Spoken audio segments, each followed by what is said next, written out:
More than 200,000 refugees and migrants have reached Europe through Greece this year, and 2,000 more are arriving every day.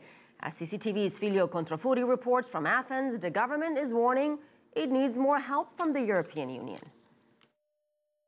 A vast and dangerous sea crossing from Turkey to Europe hasn't held back thousands trying to escape war and poverty inside rubber boats. In the past, Greece has been criticized for pushing those boats back in an effort to protect its sea borders.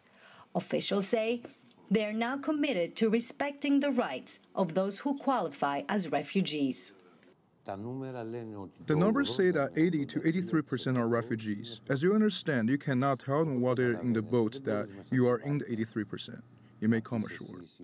According to EU law, all migrants and refugees entering Europe without a visa must be documented and fingerprinted at the country of arrival. There, they must also file for asylum. Almost no one wants to stay in Greece, a country fighting for its own economic survival.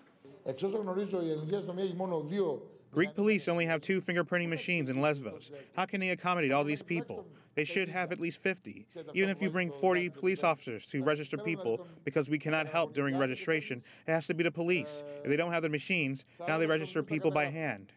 Greece's government has been trying to assist local communities on many of the Greek islands to at least provide food and shelter. The European Union has pledged to help. Greece says it needs some $800 million. These Afghans tell me they have no more money to move on to their final destination, Northern Europe. They have to wait in the streets until a relative sends them cash. Vulnerable prey to smugglers and other criminal gangs. There should have been a humanitarian corridor, which would be like a safety route, so they wouldn't have to pay to smugglers, being abused, being used, and lose their lives in the end. From the borders of Syria until safety, which let's say is called Europe, there should have been a corridor without the help of the smugglers. As such calls for a more comprehensive approach become louder, the influx of migrants to Greece is expected to continue unchanged.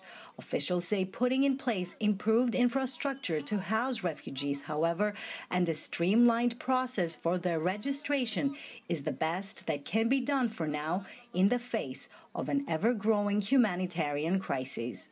Filio Kontrafouri, CCTV, Athens.